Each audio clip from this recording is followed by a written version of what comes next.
रामकृष्ण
वैष्णव तुझया अवघी देवा माया अवघी देवावरी माया अवघी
शिवाजी महाराज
म्हणतात महाराज, वैष्णव तो जया अवघी देवावरी माया, वैष्णव तो जया अवघी देवावरी माया, नाही अनिक प्रमाण तन धन तृणजन, पडता जड भारी नेमा नटळे निर्धारी, पडता जड भारी नेमा नटळे निर्धारी, नाही अनिक प्रमाण तन धन तृणजन, तुका म्हणे याती होका तयाची भलती, तुका म्हणे याती होका तयाची भलती, नाही अनिक प्रमाण तन धन तृणजन, पांडुरंगा करो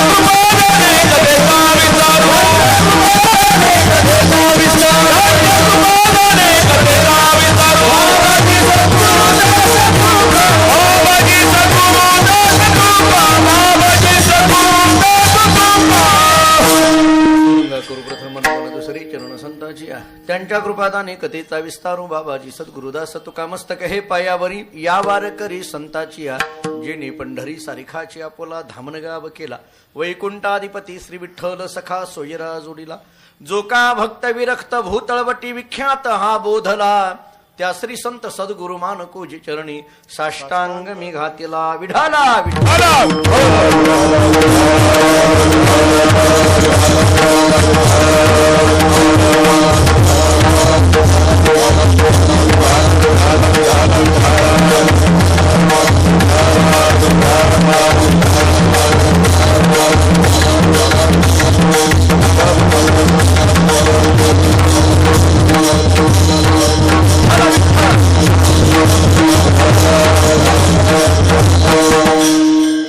वैष्णव तो जया अवघी देवावरी माह्या, नाही अनिक प्रमाण तन धन तृणजन, प्रस्तुत कीर्तनरूपी सेवेकरिता म्हणजे निरूपणाकरिता प्राप्त असणारा अभंग महान भगवत भक्त जगद्गुरु श्री संत तुकाराम महाराज यांचा अत्यंत प्रसिद्ध महत्वाचा वैष्णवांचं लक्षण सांगणारा गोडाचा 4 चरणाचा अभंग आहे.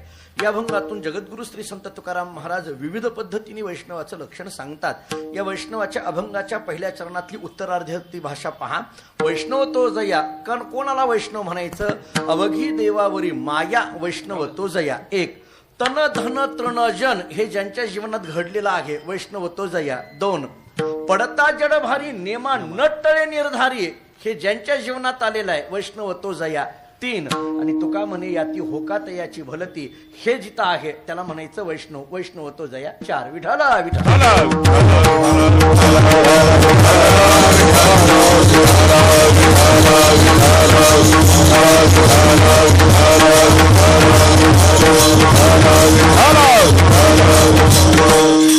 थोडक्यात या अभंगामध्ये 4 गोष्टी वैष्णवाच्या संबंधाने अत्यंत महत्वाच्या सांगितलेल्या आहेत. थोडासा पहिल्या चरणातला विचार भक्तीच्या दृष्टीने आपल्याला करता येणार आहे. अंतःकरणात मध्ये प्रेम जिथं आहे त्यांना वैष्णव म्हणा, आसक्ती राहिलेली नाही त्यांना वैष्णव म्हणा, नियमाला बांधील आहेत त्यांना वैष्णव म्हणा, आणि यातीचं नाम जातीचं कोणतंही बंधन शिल्लक राहिलं नाही त्याला वैष्णव म्हणा. मला वाटतं वैष्णवाचे हे 4च विचार या वैष्णव विचारमध्ये आहेत. वैष्णव विचार या शब्दाचा एवढाच अर्थ सांगितला जाईल. वैष्णव विचार म्हणजे नेमकं काय? या वैष्णवाच्या 4 भूमिका आपल्या अंतःकरणामध्ये येणं तर खऱ्या अर्थाने वैष्णवाचा विचार सिद्ध झाला असं म्हणायला हरकत नाही. विचार फक्त असून जमत नाही, त्या विचाराला उच्चाराची जोड पाहिजे आणि त्या उच्चाराला आचाराची जोड पाहिजे. म्हणजे विचार आणि आचार हे दोन्ही एकत्रित जेव्हा येत असतात तेव्हा खऱ्या अर्थाने वैष्णव विचाराची सिद्धी होत असते. विठ्ठला विठ्ठला.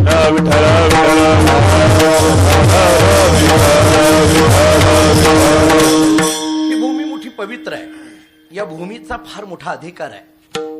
मी 2 अंगाने या भूमीचं पावित्र्यता सांगतो. एक, ज्ञानेश्वर महाराज तुकाराम महाराजांच्या पदस्पर्शाने पावन झालेला हा सगळा परिसर आहे. एकीकडे ज्ञानोबांची संजीवन समाधी आहे, तर एकीकडे जगद्गुरु तुकोबारांचं सदैव वैकुंठगमन असलेली भूमी आहे. त्यामुळे तुकोबारांच्या वास्तव्याने पावन झालेला एक परिसर देहूचा आहे आणि ज्ञानोबारांच्या वास्तव्याने पावन झालेला एक परिसर आळंदीचा आहे. आणि या आळंदी आणि देहूच्या मध्ये असलेली ही भोसरी नगरी आहे.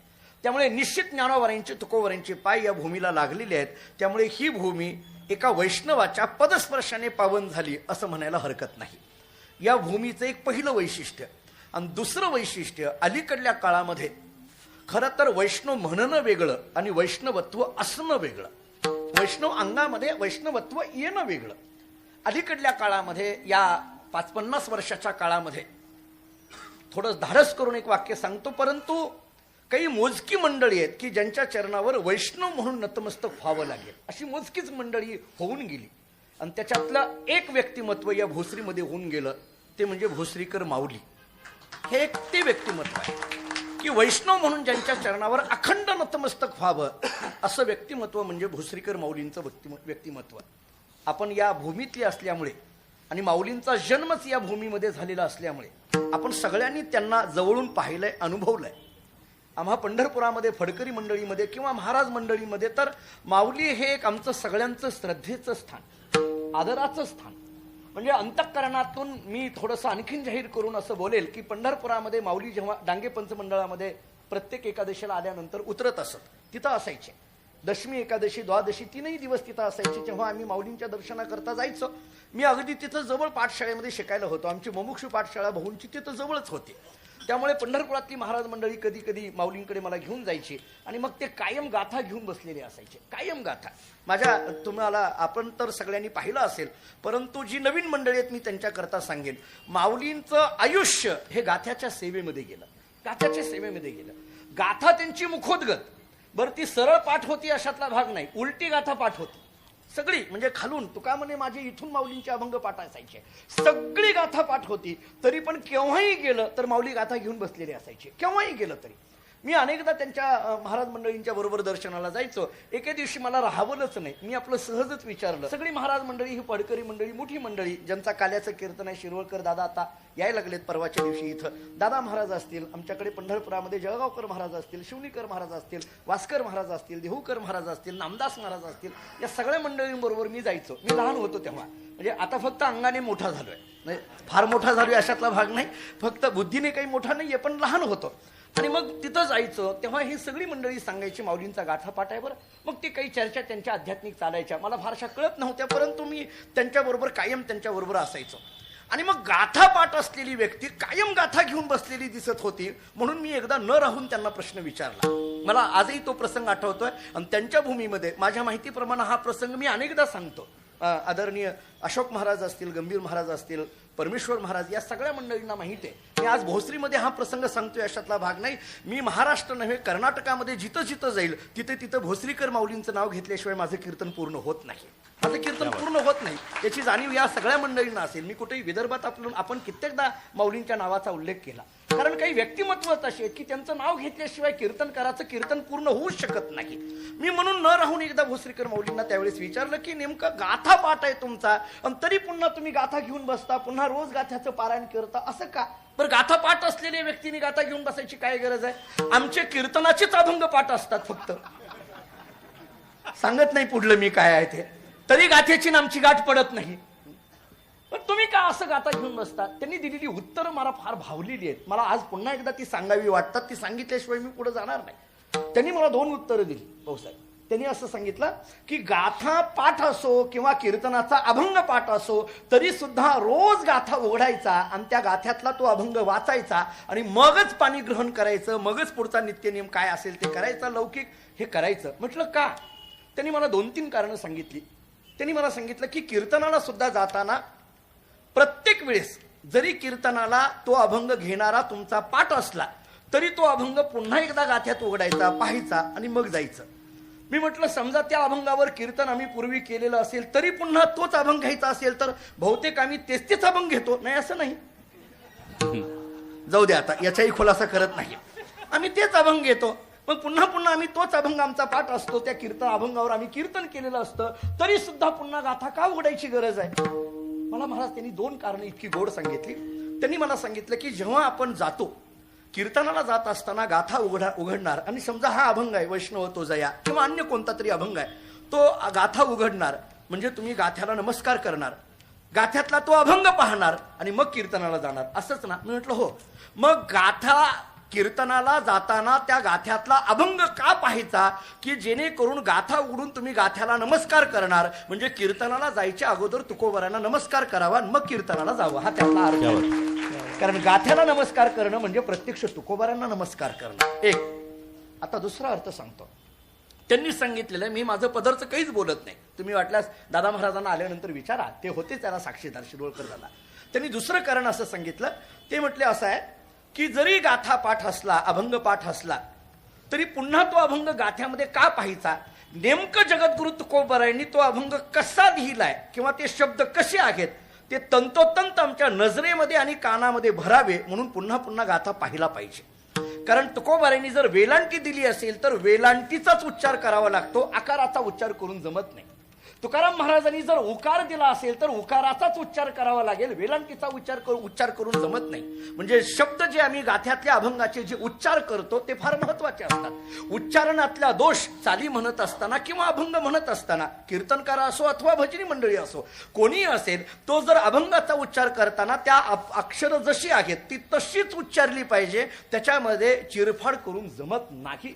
माऊलींचे शब्द आहेत ते असं म्हणायले की चिरफाड करून जमत नाही. त्याच्या पुढे एक त्यांचं वाक्य आहे, मी अनेकदा बोललोय, परमेश्वर महाराजांना ते माहित आहे, पण आज आणखीन एकदा जाहीर बोलतो ते वाक्य. त्यांनी मला असं सांगितलं, जर तुकाराम महाराजांनी पहिली वेलांटी दिली असेल तर वारकरी चाल म्हणताना स्वर सुद्धा रहस्वच निघाला पाहिजे, आणि दुसरी वेलांटी दिली असेल तर चाल म्हणताना स्वर सुद्धा दीर्घच निघाला पाहिजे. इतकी सूक्ष्मता त्यांनी सांभाळायला सांगितली. आणि त्यांच्या मुखातले एक वाक्य सांगू, जाहीर सांगतो, आज थोडंसं लागेल कोणाला तरी पण जाहीर सांगतो. त्यांनी मला असं सांगितलं, अहो वारकऱ्याच्या त्यांचा एक स्वभाव सांगतो. पालखी सोहळ्यामध्ये चालत असताना ते 8 नंबरमध्ये चालायचे. आम्ही एकदा असंच चालायला तिथं निघालो, एकदा मला त्यांनी अभंग म्हणायला दिला. आम्ही आपलं म्हटलं चाल. चाल म्हटल्याबरोबर त्यांनी पाठीवर थाप टाकली. अहो चाल म्हटल्यानंतर फाटीवर त्यांची थाप पडल्यानंतर मला वाटलं आता जगातल्या कोणाच्या सर्टिफिकेटची गरज नाही, माऊलींची थाप पडले म्हटल्यानंतर संपलं ना. मी म्हटलं बस झालं, माझी छाती फुगून आली. त्यांनी काय केलं, नंतर त्यांना जर एखाद्याचं काही चुकलं असेल तर सांगायची त्यांची पद्धत कशी होती सांगू. ते काय करायचे, ज्याला चुकलंय त्याला दिंडीमध्ये सांगत नव्हते, त्या पालख्या चालत चालत सांगत नव्हते. त्यांचा नियम होता, भजन चालू असेल तर इतर बोलायचं नाही, कीर्तन चालू असेल तर अवांतर बोलायचं नाही. आता आपण पाळत नाही ती गोष्ट नाही राहिली, पण बोलायचं नाही, अवांतर बोलायचं नाही, अवांतर बघायचं नाही, अवांतर करायचं, काहीच करायचं नाही. सगळ्याच गोष्टी सांगितल्या त्यांनी. तर मग ते काय करायचे, भजन चालू असायचं दिंडीत, मग ते काय करायचे, ज्याचं चुकलंय त्याला पथकाजवळ घेऊन जायचे, झेंड्याजवळ. पुढे झेंडे असायचे. मग ते दिंडी आपली पालखी सोहळ्यातली चालण्याची पद्धत आपल्याला माहित आहे. आपण काही अशा 2 रांगा करून चालत नाही, 4-4 लोकांच्या रांगा असतात पालखी सोहळ्यामध्ये. मग ते काय करायचे, त्याला झेंड्याजवळ घेऊन जायचे, पथकाजवळ. आणि पथकाजवळ गेल्यानंतर मग काय असेल ते सांगायचे, मग काय त्याला चुकीचं बरोबर काय असेल ते सांगायचे. मी चाल म्हणून झाल्यानंतर मला त्यांनी वा म्हणून सांगितलं, मला अगदी आनंद वाटायला लागला. थोड्या वेळाने माझा त्याने हात पकडला, चला म्हटले जरा पुढे जाऊ. पुढे घेऊन गेले. पथकाजवळ घेऊन गेल्यानंतर माझ्या काळजात धस झालं, काहीतरी घोटाळा झालाय, त्याच्याशिवाय पथकाजवळ घेऊन येत नाही. आणि पथकाजवळ घेऊन आले आणि माझी चाल चुकलीच होती, नाहीतरी चालीचा नाहीच मी, खरं बघायला गेलं तर मला येतच नव्हतं, पण मी असंच म्हणायला गेलेलो होतो. आणि मग तिथं घेऊन गेल्यानंतर त्यांनी मला पुन्हा एकदा जवळ हात केला आणि ते म्हटले, अहो बोधले महाराज, तुम्ही चाल म्हणताना तुमची जी काही चिरफाड झाली की नाही, अक्षरांची जी चिरफाड इकडे तिकडे झाली ना, सांगतो म्हटले तसं कधी करायचं नाही. आणि मग त्यांच्या मुखातले शब्द आहेत, एखाद्या वेळेस वेदातले मंत्र म्हणणं सोपं आहे, पण वारकऱ्याच्या चाली म्हणणं सोपं नाही. हे त्यांचे शब्द आहेत, मी आज जाहीर सांगतो, त्यांचे शब्द आहेत. ते म्हटले की वारकऱ्याच्या चाली इतक्या सूक्ष्म आहेत की त्याच ताकदीनं म्हटल्या पाहिजे, त्याला इकडं तिकडं ओढाताण करून जमत नाही. मी आपल्या ऐकण्यातलं एक प्रमाण देऊन पुढे जातो. देव बसे चित्ती त्याची घडावी संगती, हे असंच म्हटलं पाहिजे. बऱ्याचदा चाली म्हणताना देव बसे चित्ती त्याची घडा विसंगती, ते वी तिकडं जोडतात. अहो किती घोटाळा झाला, अर्थाचा अनर्थ झाला ना. हो, त्यामुळे इकडला वी तिकडं, तिकडला वी इकडं असंच करून जमत नाही. जसं आहे ते तसंच म्हटलं पाहिजे, किंवा त्या पद्धतीच्या त्या अभंगाला चाली सुद्धा ठरलेले आहेत. आता ही मंडळी त्यातली अतिशय दर्जेदार मंडळी आहेत. त्यांना अहो काकड्याच्या चाली ठरलेल्या आहेत, वासुदेवाच्या चाली ठरलेल्या आहेत, भोपाळ्याच्या चाली ठरलेल्या आहेत. आपण ज्या दिडकी अभंग म्हणतो, आपण ज्याला म्हणतो आपण रुपावळीच्या चाली ठरलेल्या आहेत, एकटुकी अभंगाच्या चाली ठरलेल्या आहेत, थाईच्या चाली ठरलेल्या आहेत. म्हणजे ज्या त्या अभंगाला ज्या त्या चाली लावाव्या लागतात. दुसरी चाल त्याच्यामध्ये मिक्स करून जमत नाही. आता मिक्सर आल्यापासून बरेच गोंधळ झाले, ती गोष्ट नाही राहिली. काय कशामध्ये मिक्स करतील काही सांगता येत नाही, पण असं जमत नाही, असं चालत नाही. त्याच्यामध्ये तेच म्हटलं पाहिजे. मी पालखी सोहळ्यामध्ये चालत असताना शिरवळकर दादांची दिंडी, आता मी 13 नंबर मध्ये काही दिवस चाललो, तर त्याच्यामध्ये काकड्याला योगी या दुर्लभला एक ठरलेली चाल आहे. ठरलेली चाल. 18 दिवस ती चाल ऐकली. म्हणून मी एके दिवशी दादा महाराजांना विचारलं, म्हटलं का हो योगी दुर्लभ या अभंगाला 18 दिवस झाले हीच चाल मी ऐकतोय, दुसरी चालच तुम्ही म्हटलं नाही, हीच कशी काय म्हटली? महाराज त्यांनी काय उत्तर दिलं सांगू? त्यांनी मला सांगितलं, तुझा 18 दिवस काय घेऊन बसला, 200 वर्ष झालं हीच चाल म्हटली जाते म्हटली, दुसरी नाही. म्हणजे 200 वर्ष झालं जर चाल सांभाळून ठेवलेली असेल तर ते वारकरी संप्रदायाचं वैभव आहे. ते वारकरी संप्रदायाचं वैभव आहे. त्याच्या चाली सांभाळणं. आता हे दोन्ही दिग्गज आहेत याच्यातले. पखवाजाचे जेव्हा आम्ही गंभीर गुरुजींचा पखवाज ऐकतो किंवा अशोक महाराजांचा पखवाज ऐकतो तेव्हा काही काही बोल असे असतात की त्या घराण्याची ती देण असते. त्या घराण्याचं सोलोवादन यांचं तुम्ही ऐका. जेव्हा सोलोवादन तुम्ही ऐकाल तेव्हा ती त्यांच्या गुरुजींचं किंवा त्या घराण्यातून ज्या घराण्यातून तो बोल आलाय त्या घराण्याचं नाव उल्लेख करतील आणि मग ते पुढं वाजवायला जातील. म्हणजे त्या घराण्याचा तो बोल सांभाळून ठेवणं ही सुद्धा अलीकडल्या काळामध्ये मृदंगचार्याचं ते वैभव आहे. ते वैभव आहे. त्यामुळे पखवाजातले बोल सांभाळणं हे वैभव आहे. भजनातल्या चाली सांभाळणं हे वैभव आहे. आणि कीर्तनकारांनी कीर्तनातली सिद्धांत सांभाळणं हे आमचं वैभव आहे. आम्ही सुद्धा याच्यात आदला बदल करून जमत नाही. कीर्तनाची संहिता आम्ही सांभाळली पाहिजे. कीर्तनकारावर ते फार मोठं बंधन आहे. कीर्तनकार हा अतिशय महत्वाचा प्रबोधनकार, कीर्तनकार याच्यावर एवढी मोठी जबाबदारी आहे की त्या कीर्तनाच्या माध्यमातून समाज जागृती होणार आहे. त्यामुळे कीर्तनकारावर फार मोठं एक जरा धाडस करून एक वाक्य सांगू. माझे वडील गुरुवर्य दादा एक वाक्य सांगत असतात. या सगळ्या मंडळींना आमचे वडील असं सांगत असतात, कीर्तनकार होणं किंवा प्रबोधनकार होणं हे सतीचं वाण आहे, हे काचेचं भांड आहे, याला तडा लागू जाता कामा नये म्हणत असतात. हे काचेचं भांड आहे. समाजामध्ये फिरताना फार जागृत फिरावं लागतं. घरी गेल्यानंतर एक गाथा उघडा आणि एक अभंग आवर्जून वाचा. त्या अभंगाचा उल्लेख मी करून जातो. क्षणक्षणा संभाळितो साक्षी होतो आपुला, न घडावी पायी तुटी मने मिठी घातली, विचारतो वचना आधी धरोनी शुद्धी ठेविली, तुका म्हणे मागे भ्यालो तरी झालो जागृत. हा अभंग जर वाचला तर नेमकं तुकोबराय काय सांगतात हे लक्षात येईल. किंवा सावध झालो हरीच्या आलो जागरणा. जरा आणखीन धाडस करून वाक्य बोलतो. 2 तास जेव्हा कीर्तनकार कीर्तन करत असतो त्याच्या 2 तासाच्या कीर्तनाचा समाजावर कधी परिणाम होईल तो 22 तास कसं वागतोय ह्याच्यावर ठरेल. त्यामुळे त्याच्या 22 तासाची शुद्धता, 22 तासाची आचरणता, 22 तासाची विचाराची धार ही त्याच्या 2 तासातून समाजावर प्रगट होत असते. हे त्याच्यावर बंधन आहे. त्यामुळे कीर्तनकारांनी कीर्तनाचे नियम सांभाळले पाहिजे. भजनी लोकांनी भजनाचे नियम सांभाळले पाहिजे. मृदंग वाजवणारे मृदंगाचे नियम सांभाळले पाहिजे. सप्ताहाचं नियोजन करणाऱ्यांनी सुद्धा नियम सांभाळलेच पाहिजे.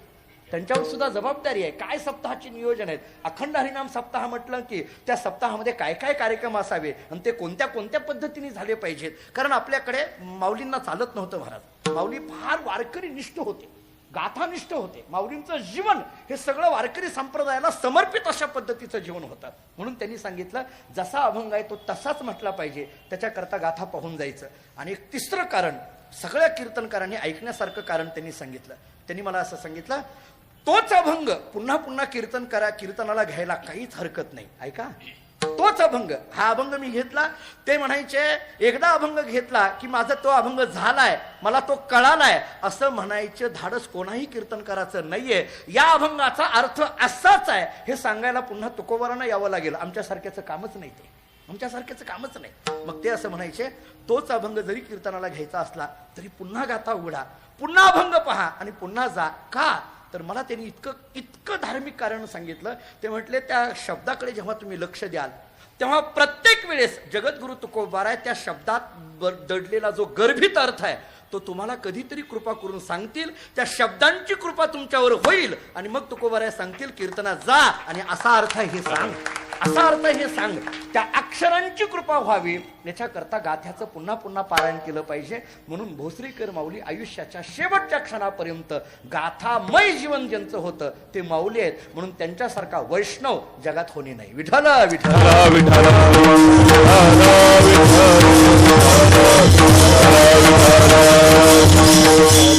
मला मगाशी भाऊसाहेबांनी सांगितलं की या उत्सवाची सुरुवात माऊलींनी केलेली आहे. या उत्सवाची सुरुवातच 22 वर्षापूर्वी त्यांच्या कृपाशीर्वादाने सुरुवात झालेली आहे. त्यामुळे त्यांच्या पदस्पर्शाने पावन झालेला हा सगळा परिसर आहे. या उत्सवाला नाव वैष्णव विचार असं नाव आहे. त्यामुळे थोडं वैष्णवाच्या संबंधाने चिंतन करावं म्हणून या अभंगाची योजना केली. या अभंगाचा विचार करत असताना वैष्णव शब्दाचं लक्षण जगद्गुरु श्री संत तुकाराम महाराज सांगतात, ते लक्षण निर्दुष्ट अशा पद्धतीचं असावं असं तत्वज्ञानाची भाषा आहे. मी आपल्याला त्याच्याकरता थोडे 2-3 गोष्टी सांगून पुढे जातो. शास्त्राची एक भाषा अशी प्रसिद्ध आहे, नाही प्रतिज्ञा मात्रेन वस्तुसिद्धी ही अपितु लक्षण प्रमाणाभ्याम वस्तुसिद्धी ही. वस्तूची सिद्धी करायची असेल तर केवळ प्रतिज्ञा किंवा शब्द उच्चार करून त्या वस्तूची सिद्धी होणार नाही. वस्तुतः त्या वस्तूची सिद्धी करण्याकरता काही लक्षणं सांगावी लागतील आणि काही प्रमाणं द्यावी लागतील, त्याच्याशिवाय वस्तूची सिद्धी होत नाही. ऐका जरा नीट. वस्तूची सिद्धी करण्याकरिता अपितु लक्षण प्रमाणाभ्याम वस्तुसिद्धी ही, म्हणजे लक्षणाने त्या वस्तूची सिद्धी करता येईल किंवा प्रमाणाने किंवा प्रामाण्याने त्या वस्तूची सिद्धी करता येईल. दोन्ही पद्धतीचा विस्तार आपल्याला करता येण्यासारखा आहे. अगोदर लक्षणाचा विचार करू. एखाद्या वस्तूची सिद्धी करायची असेल तर त्याचं लक्षण कळणं हे अत्यंत महत्वाचं आहे. वैष्णव या शब्दाची सिद्धी करायची असेल तर वैष्णव कोणाला म्हणतात हे लक्षण कळणं गरजेचं आहे. ते लक्षण निर्दुष्ट असावं, म्हणजे काय, कोणताही दोष नसावा. दोष कोणते? 3 दोषाची नावं सांगून पुढे जातो. एक अव्याप्त नावाचा दोष आहे, दुसरा अतिव्याप्त नावाचा दोष आहे आणि तिसरा असंभव नावाचा दोष आहे. मी सोपे अर्थ सांगतो म्हणजे कळेल. जे लक्षण कमी पडतं त्याला अव्याप्त म्हणा, जे जास्त होतं त्याला अतिव्याप्त म्हणा, जे जुळतच नाही त्याला असंभव म्हणा. विठ्ठला विठ्ठल हरा विठ्ठल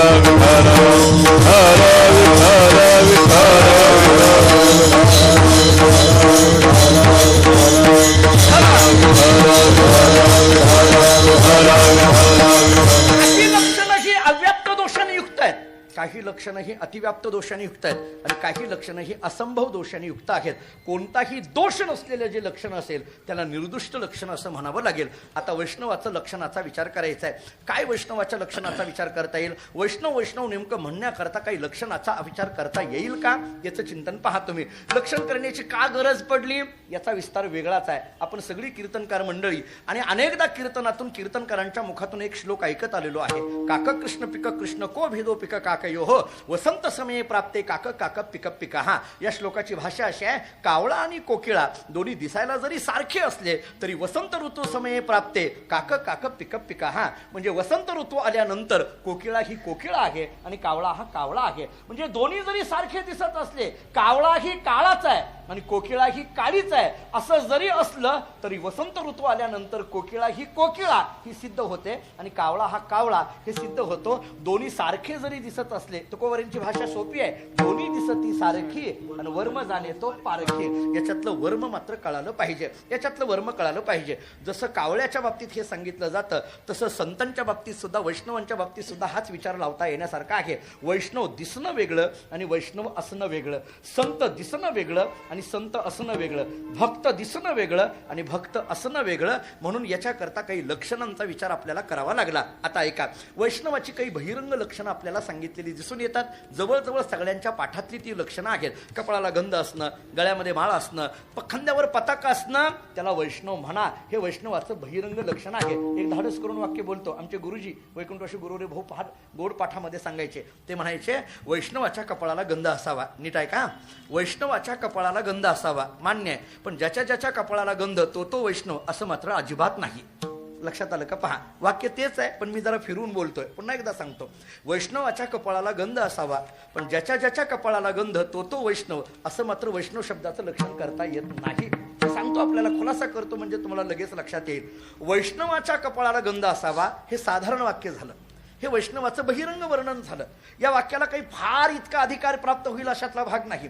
वैष्णवाच्या कपाळाला गंध असावा मान्य आहे, पण ज्याच्या कपाळाला गंध तो वैष्णव असं जर लक्षण करायचं झालं तर चंद्रभागेच्या वळवंटामध्ये चोराच्याही कपाळाला गंध आहे. बरोबर आहे का नाही? बहुतेक तेच पहिल्यांदा भेटतात आपल्याला वळवंटात गेल्यानंतर.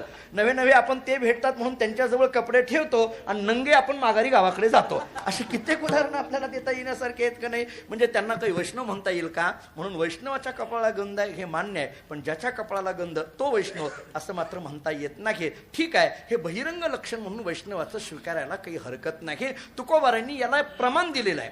गोपीचंदन मुद्रा धरणे, गोपीचंदन मुद्रा गोपीचंदन मुद्रा धरणे, गोपीचंदन मुद्रा धरणे.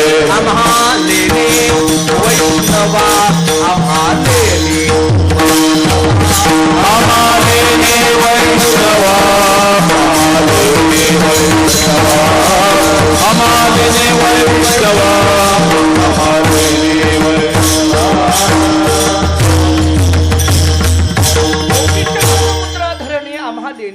वैष्णवा कपाळाला गंध मुद्रा धरणे हे ज्यांच्याकडे घडलं महाराज सांगतात आम्हा लेणे वैष्णवा हे वैष्णवाचं बहिरंग पद्धतीचं लक्षण आहे असं म्हणायला हरकत नाही. थोडंसं पुढे चला. एवढ्यावरनं वैष्णवाची सिद्धी होत नाही. आपला विषय काय चाललाय आपल्याला या सगळ्या अभंगातून किंवा या सगळ्या महोत्सवातून एकच ऐकायचं आहे नेमकं वैष्णव कुणाला म्हणायचं एवढंच ऐकायचं आहे. पुन्हा पुन्हा मी त्याच मूळ पदावर येणार आहे. वैष्णव कुणाला म्हणायचं.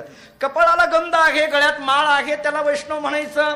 जगद्गुरु तुकोबाराय म्हणतात हे बहिरंगाने लक्षण झालं पण एवढंच लक्षण केलं तर कमी पडतं. अशी काही माणसं दिसून येतात कपाळाला गंध असूनही त्यांना वैष्णवत्व सिद्ध होईलच असं सांगता येत नाही. त्यांचं अंतःकरण वैष्णवाला पाहिजे अशा पद्धतीचं दिसून येत नाही. मग काय करा वैष्णवाचा जरा वेगळ्या पद्धतीने विचार करा. नामदेवांना विचारा काही वैष्णवाचं लक्षण करता येईल का. नामदेव यांचा एक स्वतंत्र अभंग आहे आणि जवळजवळ सगळ्यांच्या पाठातला ऐकण्यातले शब्द आहेत. काय झालं कोणीतरी म्हणायला लागलं बरं जाऊ द्या हो जे कीर्तन करणारी मंडळी आहेत त्यांना तरी वैष्णव म्हणा. कीर्तन करणाऱ्यांना कथा सांगणाऱ्यांना तरी वैष्णव म्हणा. महाराज सांगतात अजिबात नाही. कीर्तन करीशी तरी कथे करीची होशी परी वैष्णव न होसे अरे जना. ही नामदेव यांची भाषा आहे का नाही. कथा करायला लागला कथे करीची होशी परी वैष्णव न होसे अरे जना. बरं ठीक आहे गायकाला तरी म्हणा गायन करीशी तरी गायकची होशी परी वैष्णव न होसी अरे जना. पुराण सांगायला लागला पुराणिकची होशी परी वैष्णव न होसी अरे जना. तीर्थयात्रा करायला लागला यात्रा करायला लागला यात्रा करायला लागल्यानंतर या तीर्थयात्रा करीशी तरी कापडीची होशी परी वैष्णव न होसी अरे जना. यज्ञ करणाऱ्याला तरी वैष्णव म्हणा ना. नामदेवराय म्हणतात यज्ञ करणारा याज्ञिकची होशी परी वैष्णव न होसी अरे जना. मग नामदेवरायांना विचारलं नेमकं वैष्णव म्हणायचं नेमकं कोणाला. तुम्ही यज्ञ करणाऱ्याला वैष्णव म्हणायला तयार नाही. तुम्ही तीर्थयात्रा करणाऱ्याला वैष्णव म्हणायला तयार नाही. कीर्तन करणाऱ्याला वैष्णव म्हणायला तयार नाही. गायन करणाऱ्याला वैष्णव म्हणायला तयार नाही. पुराण सांगणाऱ्याला वैष्णव म्हणायला तयार नाही. मग नेमकं वैष्णवाचा विचार काय. नामदेव यांनी एक शेवटी अतिशय महत्वाचं प्रमाण दिलं. नामा म्हणे नाम केशवाचे घेसी तरीच वैष्णव होसी अरे जना. विठला विठला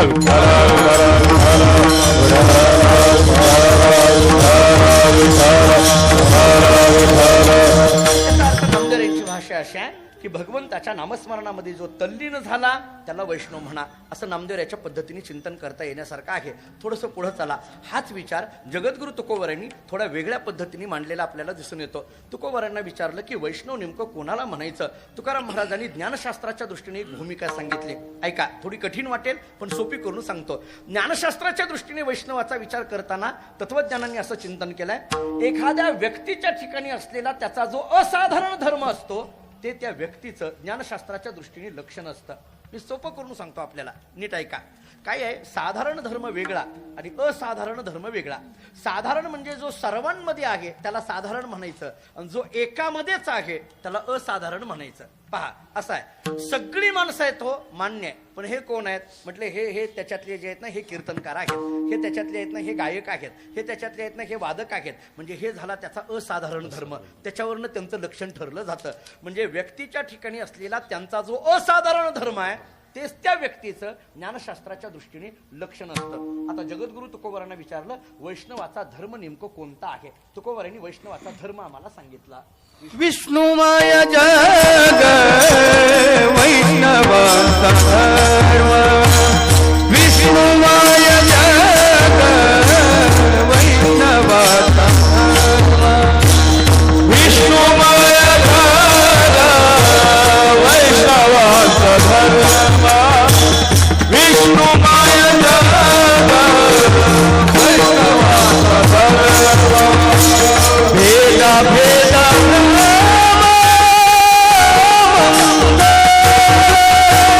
Oh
वैष्णवाचा धर्म सांगतात आणि तेच वैष्णवाचं ज्ञानशास्त्राच्या दृष्टीने लक्षण आहे. नीट ऐका. विष्णुमय जग वैष्णवाचा धर्म, भेदाभेद भ्रम अमंगळ. जगद्गुरु तुकोबरांची भाषा अशी आहे, विष्णुमय जग अशी ज्यांची अवस्था झाली त्यांना वैष्णव म्हणा. आता हे कळायला कठीण जातं. विष्णुमय जग म्हणजे नेमकं काय? याच्यात 3 शब्द खूप महत्वाचे आहेत. एक विष्णू, दुसरा मय आणि तिसरा जग. विष्णू आणि जग या 2 शब्दांना ज्या शब्दांनी जोडलंय त्या दोन्हीच्या मध्ये कोणता शब्द आहे? मय. हा मय नावाचा संस्कृतमध्ये मयट नावाचा एक प्रत्यय सांगितलेला आहे. त्या मयट नावाच्या प्रत्ययाचे 3 अर्थ ब्रह्मसूत्र भाष्यकारांनी सांगितलेले आहेत. मी फक्त उल्लेख करून पुढे जातो. एक अर्थ सांगितलेला आहे प्राचुर्यार्थी, दुसरा अर्थ सांगितलेला आहे विकारार्थी आणि तिसरा अर्थ सांगितलेला आहे स्वरूपार्थी. म्हणजे मय शब्दाचा विचार करताना 3 पद्धतीने करावा लागतो. नीट ऐका. एक, आता इथं मय शब्द बसवायचा आहे म्हणजे विष्णू प्राचुर्य जग असं म्हणायचं, विष्णू विकार्य जग असं म्हणायचं का विष्णू स्वरूप जग असं म्हणायचं. असा 3 विचार आपल्याला विकल्पाने करता येईल. हे कुठं आलंय हेही सांगून पुढे जातो. ब्रह्मसूत्र भाष्यामध्ये एक आनंदमयोभ्यासात नावाचं सूत्र आहे. आनंदमयोभ्यासात असं व्यासांनी सूत्र केलेलं आहे. ब्रह्मज्ञानी असलेला महापुरुष कसा ओळखायचा तर त्याची स्थिती ही आनंदमय अशी झालेली आहे, अशी त्याची भाषा आहे. त्या आनंदमय हा शब्द जेव्हा व्यासांनी त्या सूत्रामध्ये मांडला त्याच्यावर भाष्य करताना जगद्गुरु श्री शंकराचार्यांनी या मय शब्दाचे 3 अर्थ केलेले आहेत. म्हणजे आनंदमय म्हणत असताना आनंद विकार्य, आनंद प्राचुर्य, आनंद स्वरूप असं करायचं का असा विकल्प तिथं केला. तिथं जे केलं तेच इथं मांडायचं आहे. तिथं जे केलेलं आहे ब्रह्मसूत्र भाषामध्ये चिंतन तेच मी या अभंगातल्या या कीर्तनाच्या अभंगामध्ये मांडायला लागलेलो आहे. तिथं असं मला मांडायचं होतं, विष्णुमय जग म्हणत असताना विष्णू प्राचुर्य जग असं म्हणायचं, विष्णू विकार्य जग असं म्हणायचं का विष्णू स्वरूप जग असं म्हणायचं. असे 3 विकल्प झाले. आता असं आहे, आपण जरी म्हणायला लागलो नाही विष्णू स्वरूप जग, पण का प्राचुर्य का नाही हे कळालं पाहिजे, विकार्य का नाही हे कळालं पाहिजे. आणि मग हे नाही हे सिद्ध झालं की हे आहे हे सिद्ध होत असतं. यांनाच अहो मला सांगा, ही गोष्ट इकडंच आहे असं म्हणत असताना तिकडं का नाही हेही कळालं पाहिजे ना. जरा मराठी साहित्यातली भाषा वापरू. एखाद्या गोष्टीचं मंडन करायचं, खंडन करायचं असेल तर त्याचं मंडन करता आलं पाहिजे. विठ्ठला विठ्ठला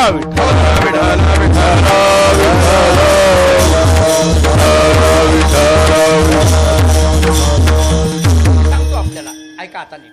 विष्णू प्राचुर्य, विष्णू विकार्य आणि विष्णू स्वरूप. प्राचुर्य कशाला म्हणायचं, विकार्य कशाला म्हणायचं आणि स्वरूप कशाला म्हणायचं, हे सगळं का चाललंय आपलं कीर्तनाचं. आपला विषय काय चाललाय, वैष्णव. आपल्याला ऐकायचं आहे काय, वैष्णव. आपल्याला फक्त कीर्तनामध्ये ऐकायचं आहे वैष्णव. आपण येऊन बसलोय कुठं, हा बस झालं, हेच मला पाहिजे होतं. आपण बसलोय वैष्णव विचाराच्या मंडपात. त्यामुळे या मंडपामध्ये बसलो असेल तर वैष्णवच ऐकायचं, बाकीचं ऐकण्यात डोक्यात घ्यायचं नाही. एवढाच विचार सांगतो मी आपल्याला. विष्णुमय म्हणत असताना इथं प्राचुर्य, विकार्य आणि स्वरूप याचे 3 अर्थ माझ्या थोड्या अल्प अभ्यासाने मला असा सांगायचे वाटतात. प्राचुर्य या शब्दाचा अर्थ आहे आधिक्य. आधिक्य, कधी कधी एखादी गोष्ट अधिक झाली की मय शब्द वापरला जातो. नीट ऐकावर. एखादी गोष्ट अधिक झाली की मय शब्द वापरला जातो. एखादी गोष्ट विकारी झाली की मय शब्द वापरला जातो. आणि एखादी गोष्ट स्वरूपी झाली की मय शब्द वापरला जातो. मी तुम्हाला 3ही शब्द सांगतो, तुमच्या ऐकण्यातले सांगतो. एखाद्या गावामध्ये नदीला भरपूर पाणी आलं, म्हणजे आपण काही दिवसापूर्वी सांगलीला पाणी खूप आलं होतं बघा, आपण पेपरमध्ये वाचत होतो. आणि पेपरला त्या बातम्या पहिल्या पानावर अशा असायच्या, सांगली नावाचं शहर जलमय झालं अशा असायच्या. आहे का नाही, पहिल्या पानावर बातम्या असायच्या, जलमय झालं अशी बातमी असायची. मला काय सांगायचं काय होतं, मय हे सांगायचं आहे. जलमय या शब्दाचा अर्थ तुम्ही काय करायला हो, याचा अर्थ त्या गावामध्ये पाणी भरपूर झालं असाच अर्थ करावा लागेल ना. याचा अर्थ त्या गावामध्ये पाणी अधिक झालं असाच अर्थ करावा लागेल ना. म्हणजे मय शब्दाचा अधिक या दृष्टीने वापर केलेले शब्द दिसून येतात का नाही आपल्याला. याचा अर्थ मय शब्द हा अधिक्याच्या दृष्टीने वापरला जातो, हे सिद्ध झालं. एक. आता विकारार्थी घ्या. विकारार्थी म्हणजे काय, याच्याकरता मी दुसरं वेदांतातलं उदाहरण देतो. वेदांतामध्ये घटाला बोलत असताना, हा घट आहे हे बोलत असताना त्या मडक्याचं उदाहरण देत असताना पारिभाषिक शब्द असा सांगितला जातो, मृण्मया असा शब्द आहे. त्या घटाला आपण घट म्हणतो किंवा आपण गाडगं म्हणतो किंवा जे काही शब्द असतील ते शब्द, कोणी घट म्हणत असेल, कोणी गाडगं म्हणत असेल. आमच्या काही भागामध्ये तिकडं बोळकं म्हणतात. आता जशी जशी भाग बदलतो तशी तशी भाषा बदलते महाराज.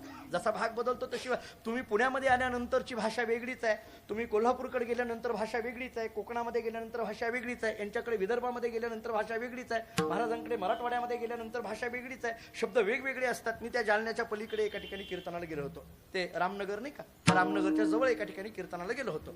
मग त्या कीर्तनाला गेल्यानंतर माझं काल्याचं कीर्तन होतं. मी रात्री जाऊन ते एका ठिकाणी झोपलो, सकाळी आवरण निघालो. तिकडून मला फोन आला आणि फोन आल्यानंतर त्या फोनवर त्यांनी मला असं विचारलं, धकलात का महाराज, असं विचारलं. मला कळेना. धकलात का म्हटल्यानंतर मला काहीच कळेना. मी म्हटलं अहो काय म्हणताय, नाही धकलात का, मला पुन्हा कळेना. म्हणून मी त्यांच्या गावचा जो माणूस माझ्या गाडीत बसला होता त्यांना दिलं. त्यांना म्हणलं हे बघा काय म्हणतात कळत नाही म्हटलं. त्यांनी विचारलं धकलात का, त्यांनी इकडून सांगितलं धकलो धकलो. म्हणलं काय कळेना हे. मी त्यांना परत विचारलं, म्हटलं हे काय आहे धकलात का, धकलो धकलो. ते म्हटलं अहो धकलात का म्हणजे निघालात का असं विचारलं. म्हटले मी सांगितलं निघालो निघालो म्हटले. म्हणजे भाषा बदल आहे किंवा बघा भाव तोच आहे पण अक्षराची योजना वेगवेगळी आहे. तुम्ही प्रांत बदलाल तशी भाषा बदलत राहते. तुम्ही इकडली मराठी भाषा, अहो आपल्याकडे पुणेरी मराठी वेगळीच आहे, कोकणातली मराठी वेगळीच आहे, विदर्भातली मराठी वेगळीच आहे. तुम्ही आमच्याकडे कर्नाटकामध्ये जर आलात तर कर्नाटकातली मराठी वेगळीच आहे. ते आम्ही जे तिकडे कीर्तन करतो तिथली मराठी वेगळीच आहे.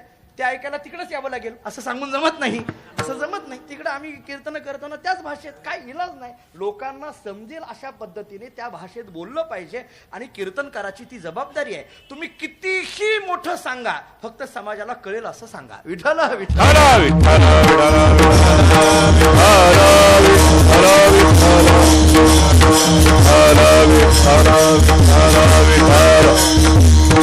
मडक जे आहे त्या मडक्याला पारिभाषिक शब्द असा आहे मृण्मया. हा आता नीट ऐका, आपला विषय चाललाय मै. आपण पुन्हा पुन्हा त्याच शब्दावर येणार आहोत. का कशा करता प्रमाण आपण देऊन आलो विष्णू मै. त्याच्यातला मै शब्दाचा एक अर्थ आपण पाहून आलो प्राचुर्यार्थी म्हणजे अधिक्य जलमय असा दृष्टांत पाहिला. दुसरा अर्थ मी सांगत होतो मृण्मया. हा जो शब्द तयार झाला, हा शब्द कसा तयार झाला. मृण्मया हा म्हणत असताना मातीचा तो घट अशी भाषा आहे. मृण्मया म्हणत असताना मातीचा तो घट म्हणजे काय झालं, मातीमध्ये विकार घडला आणि घट नावाची वस्तू तयार झाली. म्हणजे मोकळी माती होती, त्या मातीमध्ये पाणी टाकलं, चिखल झाला, त्याचे कपाल तयार केले, आकार दिला आणि मग थोड्या वेळानंतर त्याला भाजल्यानंतर वाळवल्यानंतर जे नाव आलं त्याला काय म्हटलं जातं, घट. बरोबर आहे. पण हा घट कधी तयार झाला, माती जी मोकळी होती त्याच्यात विकार झाला. विकार झाला म्हणजे काय, आकार आला. विकार म्हणजे काय, आकार. मोकळ्या मातीला घट म्हणतात का हो तुम्ही. मोकळी माती पसरलेली आहे. तुम्ही म्हणाल का अहो पाणी भरायचं आहे, पाण्याला मडकं नाहीये, मग ही जी मोकळी माती आहे भरायत पाणी, जमतंय का, नाही. त्याला काय करावं लागेल, त्याचा काय करावं लागेल तुम्हाला, घट म्हणजे मडकं तयार करावं लागेल. याचा अर्थ त्या मातीला तुम्हाला आकार द्यावा लागेल. मातीला आकार द्यावा लागेल याचा अर्थ मातीमध्ये विकार निर्माण झाला आणि मग जी तयार झालं त्याला घट हे नाव येतं. म्हणजे विकार होऊन जे तयार होतं त्याला घट हे नाव आल्यानंतर तिथं मय हा शब्द विकारार्थी या दृष्टीने वापरलेला आहे. मृण्मया हा म्हणजे मातीमध्ये विकार घडला आणि घट नावाचा पदार्थ तयार झाला म्हणून त्या मय शब्दाचा अर्थ झाला विकारार्थी. किती अर्थ झाले आपले, दोन. ऐकायचे किती होती, तीन. पहिला झाला प्राचुर्यार्थी, दुसरा झाला विकारार्थी, आता तिसरा सांगायचा आहे मला स्वरूपार्थी. हा जो स्वरूपार्थी शब्द सांगायचा आहे मी त्याच्याकरता एक तत्वज्ञानातला शब्द, आपण सगळी पूज्य मंडळी आहात आणि श्रवण केलेली मंडळी आहात त्यामुळे एक शब्द तुमच्या ऐकण्यातला देतो. चिन्मया हा शब्द वापरला. चिन्मय असा जेव्हा तुम्ही ऐकाल, चिन्मय असा शब्द जेव्हा ऐकाल तेव्हा इथं मय शब्द आलेला आहे. बरोबर आहे. हा जो मय शब्द आला, चिन या शब्दाचा अर्थ आहे चैतन्य. चित चित चिन्मया हा शब्द करत असताना चित अधिक मया हा चिन्मया हा असा शब्द तयार होतो. म्हणजे चित शब्द आहे तो. चित या शब्दाचा अर्थ चैतन्य. म्हणजे चिन्मया हा म्हणत असताना चैतन्यमय असा त्याचा अर्थ झाला. म्हणजे चैतन्यमय म्हणत असताना तिथं घेत असताना स्वरूपार्थी म्हणजे चैतन्य. चिन्मया म्हणत असताना चैतन्यामध्ये विकार घडलेला नाहीये. चिन्मया म्हणत असताना चैतन्यामध्ये अधिक्य घडलेलं नाहीये. चिन्मया म्हणत असताना चैतन्याच्या स्वरूप असा त्याचा अर्थ झाला. याचा अर्थ मय शब्दाचा तिसरा अर्थ झाला स्वरूपार्थी. आपण किती अर्थ पाहिले, तीन. एक प्राचुर्यार्थी, दुसरा विकारार्थी आणि तिसरा स्वरूपार्थी. आता आपलं चिंतन असं आहे, विष्णुमय जग म्हणत असताना विष्णू प्राचुर्य जग असं म्हणायचं, विष्णू विकार्य जग असं म्हणायचं का विष्णू स्वरूप जग असं म्हणायचं. प्राचुर्य म्हटलं की मग अधिक्याचा विचार करावा लागतो. विकार्य म्हटलं की विकार घडला हे मान्य करावं लागतं. मग प्राचुर्यता हेही जमत नाही, कारण ब्रह्मतत्वाच्या बाबतीत अधिकही म्हणता येत नाही आणि कमीही म्हणता येत नाही. कमी आणि अधिकाच्या पलीकडे जे आहे ते ब्रह्मतत्व आहे. त्याला अधिक आणि कमी असे आकाराचे शब्द वापरता येत नाहीत, म्हणून प्राचुर्यार्थी हा शब्द इथं लागू पडत नाही. विकारार्थी म्हणावा तर ब्रह्म विकारी ठरेल आणि ब्रह्म तर निर्विकारी सांगितलेला आहे, त्यामुळे विकारार्थी हे शब्द जुळत नाही. मग कोणता शब्द जुळला? स्वरूपार्थी, म्हणजे विष्णुमय जग, याचा अर्थ विष्णू स्वरूप जग. ही अवस्था ज्यांची झालेली आहे त्यांना म्हणा वैष्णव. विठाला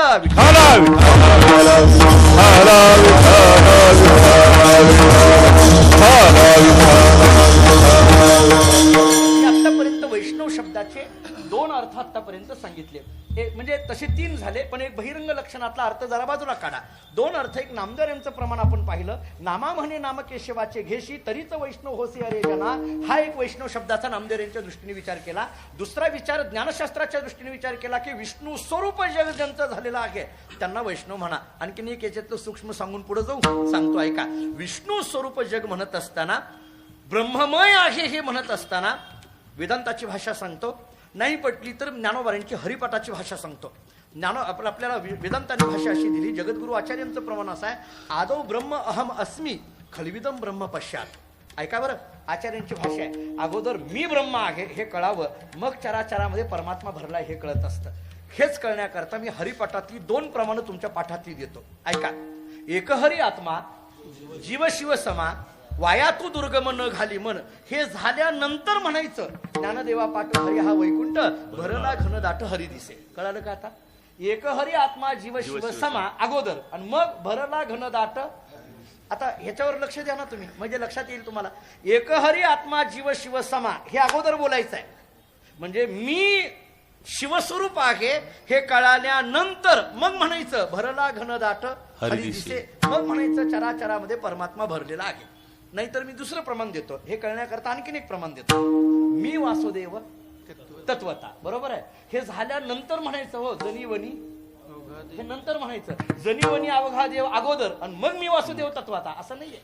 एक हरी आत्मा जीव शिव समा अगोदर आणि मग भरला घन दाट हरी दिसे. भरला घन दाट अगोदर आणि मग एक हरी आत्मा असं आहे, असं म्हणता येईल का? भरला घन दाट हरी दिसे हे अगोदर म्हणता येत नाही. एक हरी आत्मा जीव शिव समा हे अगोदर म्हणावं लागतं. तत्वज्ञानामध्ये अशीच प्रक्रिया आहे, अगोदर मी ब्रह्म आहे आणि मग चराचरामध्ये परमात्मा भरलेला आहे हे कळत असतं. नामदेव यांची चरित्र या संबंधाने वाचा, म्हणजे आपल्याला लक्षात येतील. नामदेव यांना अगोदर मीची जाणीव झाली आणि मग तो चराचरामध्ये भरलेला आहे हे कळताना कुत्र्याच्या पाठीमागं तुपाची वाटी घेऊन निघाले. विठाला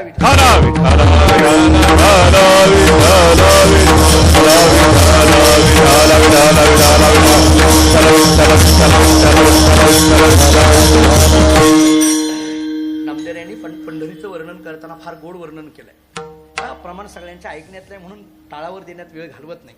ऐका पंढरीचे महिमा, राऊळ तितुके प्रमाण तेथील तृण आणि पाषाण तेही देव जाणावे. भाषा किती गोड आहे. जरा मला ह्या प्रमाणावर जरा एक थोडा श्लेष करायचा आहे, थोडं नीट ऐका. तुमच्या करता सांगतो तर ऐका, तुम्हाला पटेल लगेच, फक्त विस्तार करायला लावू नका मला. एक ऐका पंढरीचे महिमान, राऊळ कितुके प्रमाण तेथील तृण आणि पाषाण तेही देव जाणावे. तेथील तृण, तृण म्हणजे काय? गवत. आणि पाषाण म्हणजे काय? दगड. पंढरपुरातील गवत आणि दगड तेही देव जाणावे. मला कळत नाही नामदेव यांनी इथं माणूस शब्द का वापरला नाही, एवढंच म्हणायचं होतं मला, बाकी काही नाही. महिन्यापूर्वी घडलंय ते तुम्हाला माहित आहे, म्हणून मला विस्तार करायला लावू नका असं मुद्दाम म्हटलं मी. विचार करण्यासारखी गोष्ट आहे, विचार करण्यासारखी. कुठेतरी आत्मचिंतन करावं लागणार आहे आपल्याला. संप्रदाय एक मनुष्य करून जातो, पण त्याचा सगळा धप्पा पूर्ण संप्रदायाला लागतो. थोडंसं दुर्दैव आहे. काहीतरी कुणीतरी करतं आणि मग सगळ्यांकडे बघण्याची दृष्टिकोन, वारकरी माणसाची दृष्टीच आमच्याकडे बघण्याची बदलून जाते. आम्ही जर आज कीर्तनामध्ये काही सांगायला लागलो, आम्ही जर इथं येऊन बोलायला लागलो की माणसाने एकमेकावर रागावू नये असं सांगायचं म्हटलं तर धाडस होईना. आता होत नाही आमचं धाडस. कोणी कधी कीर्तनातून उठेल आम्हाला काही विचारेल सांगता येत नाही. कोणीतरी चूक करतं आणि त्याचा सगळा धप्पा वारकरी संप्रदायाला लागतो. म्हणून वारकरी संप्रदायातल्या प्रत्येक असणाऱ्या अनुयायांना माझी हात जोडून विनंती आहे, कोणतंही दुष्कृत्य आपल्याकडून घडू नये, कारण तुम्ही केलेल्या कृत्याचा धप्पा ज्ञानोबा तुकोबारांच्या वारकरी संप्रदायाला लागतो. ते तुमचं नाही, ज्ञानोबा तुकोबारांच्या वारकरी संप्रदायाला लागतो. लोक तिथं बोलतात, तिथपर्यंत जातात लोक बोलायला, आणि मग ते कुठंतरी आमच्यासारख्या एखाद्या विद्यार्थ्याला ते मनाला सलतं की आम्हाला बोलू द्यावं, लोकांनी कितीही बोलू द्या, पण ज्ञानोबा तुकोबाराच्या वारकरी संप्रदायाला बोलायला लागलं तर मग मात्र अंतःकरण कळवून जातं की त्या लोकांनी हे सगळं निर्माण कोणत्या पद्धतीने केलं पण दुर्दैवाने आमची वाटचाल कोणत्या पद्धतीने चालली आहे. विठ्ठल विठ्ठल विठ्ठला विठ्ठला विठ्ठला भाव असा आहे तेथील तृण आणि पाषाण याचा अर्थ भरला घन दात हरी दिसे ही अवस्था आहे. आणि हे ज्यांचं झालेलं आहे महाराज म्हणतात त्याला वैष्णव म्हणा, त्याला वैष्णव म्हणा. सगळ्या कथा सांगण्यात वेळ घालवत नाही, सगळं नावं आपल्याला माहित आहेत, फक्त एक एक एक एक शब्दात उल्लेख करून पुढे जातो. ज्ञानोबाऱ्यांनी रेड्यामध्ये देव पाहावा, ज्ञानदेव म्हणे तोही माझा आत्मा.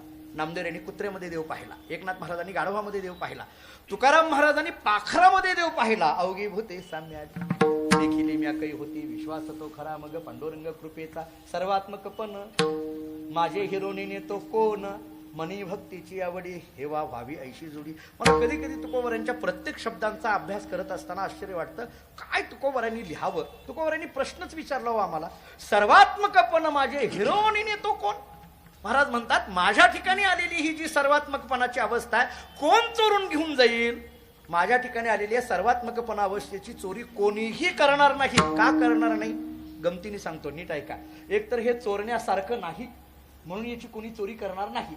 सर्वात्मकपण हे निरवयव आहे, निराकार आहे, चोरी आकाराची असते, अवयवाची असते म्हणून याची चोरी होणार नाही. दुसरं गमतीने सांगू, ओगी गमतीने फार मनाला लावून घेऊ नका, याची कोणाला गरजच नाही म्हणून कोणी चोरी करणार नाही. कळालं का? पहा, कोणाला गरज पडली हो सर्वात्मकपणाची कोणाला. अहो मी साधा प्रश्न विचारतो भोसरीकरांना, मला सांगा गरजेची वस्तू चोरावी का ज्याची गरज नाही ते चोरावं, तुम्हीच सांगा. हा म्हणूनच विचारलं, काय चोरायचंय ते तुम्हीच सांगा आम्हाला, त्याच्याशिवाय आता काय. गरजेची वस्तू चोरावी, कारण मुळात चोरूच नाही हो, कशाचं का असे ना.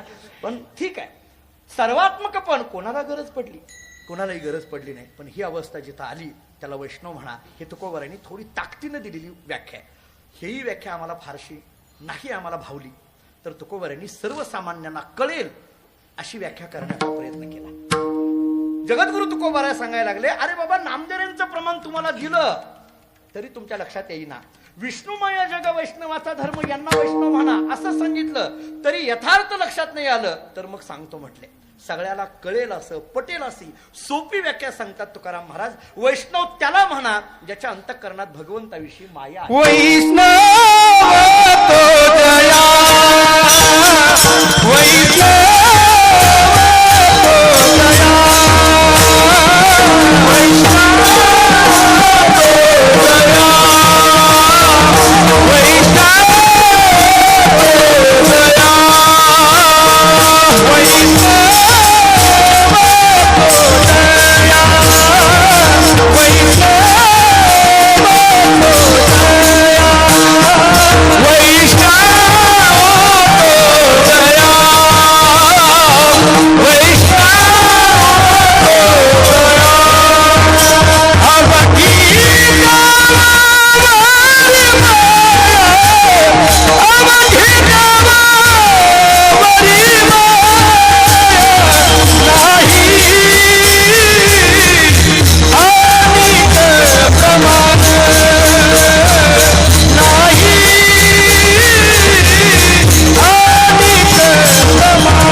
माया. जगद्गुरु तुकोबारांनी सर्वांना कळेल असं सोपं लक्षण सांगितलं. अरे बाबा फार नाही लक्षात आलं तर एवढं लक्षात ठेवा, ज्यांची भगवंतावर माया आहे ना त्याला वैष्णव म्हणा, ज्याची माया आहे ना त्याला वैष्णव म्हणा. एकाने महाराजांना प्रश्न केला, महाराज हे माया शब्द वापरला ते नेमकं काय आहे? हे माया माया म्हणजे नेमकं काय?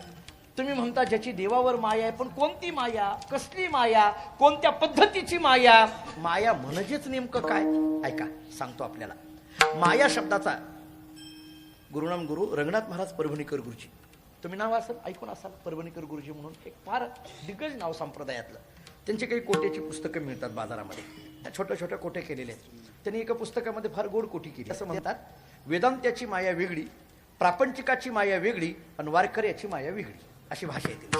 अघटित घटना पटीयसी सहा माया ही वेदांताची माया. स्वस्त्रिया स्वविषया सहा माया ही वेदांताची माया. प्रापंचिकाची माया काय? अनात्म वस्तूवर असलेलं सामान्य माणसाचं जे प्रेम त्याला प्रापंचिकाची माया म्हणा. आणि वारकऱ्याची माया काय? भगवंतावर असलेलं परमप्रेम याला वारकऱ्याची माया म्हणा. विठ्ठल विठ्ठल विठ्ठल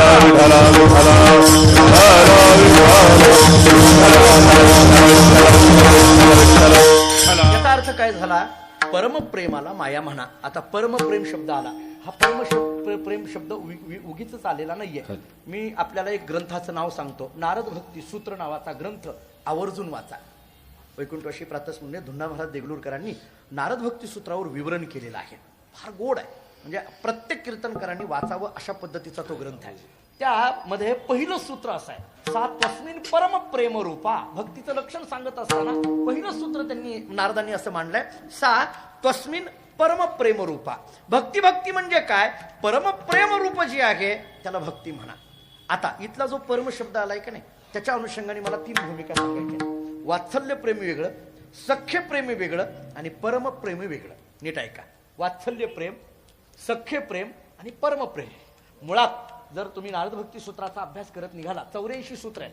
त्याच्यामध्ये एक गमतीचं सूत्र असं आहे, मुळात या प्रेमाबद्दल बोलताच येत नाही तर विभाग कुठून करता म्हणतात. नारदांनी असं सांगितलंय, अनिर्वचनीयम प्रेम स्वरूपम मोका स्वादनवत. बरं, महाराजांची भाषा आहे, प्रेम नाही सांगता बोलता दाविता अनुभव चित्ता चित्त जाणे. प्रेमाबद्दल बोलता येत नाही. मी तर अनेकदा सांगत असतो, माझं तुझ्यावर प्रेम आहे असं म्हटलं की नक्की ओळखायचं, अजिबात नाही. नक्की ओळखायचं. मी तुम्हाला जाहीर सांगतो, आता तुम्ही सांगतो माझं प्रेम आहे असं म्हटलं की नक्की ओळखायचं. हे टोपी घालायचा कार्यक्रम चालू यायचा. हा, हरकत नाही, कारण असं बोलता येत नाही. महाराज प्रेमाबद्दल बोलताच येत नाही ना.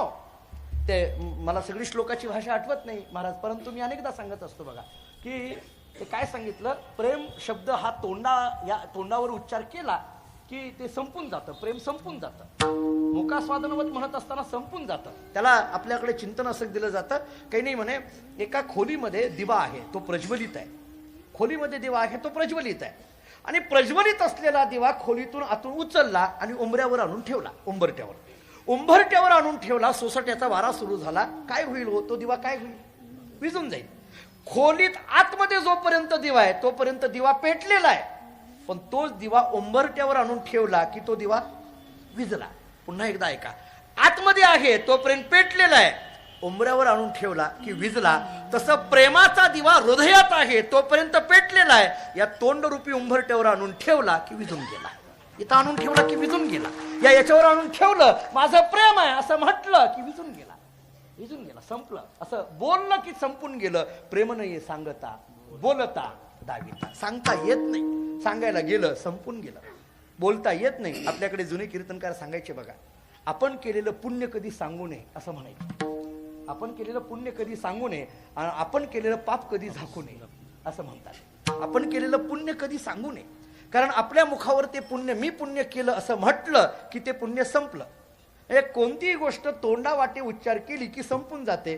मग ते जुने कीर्तनकार सांगायचे, पुण्य केलं, तुम्हाला काय अर्थ? साधी गोष्ट आहे का? 50,000ची पंगत घातली, गेलं मातीत, राहिलं नाही. आता ते राहिलं नाही, संपलं ते सगळं. साधी गोष्ट आहे का तुम्हाला? असं बोललं, संपलं. बोललं की गेलं.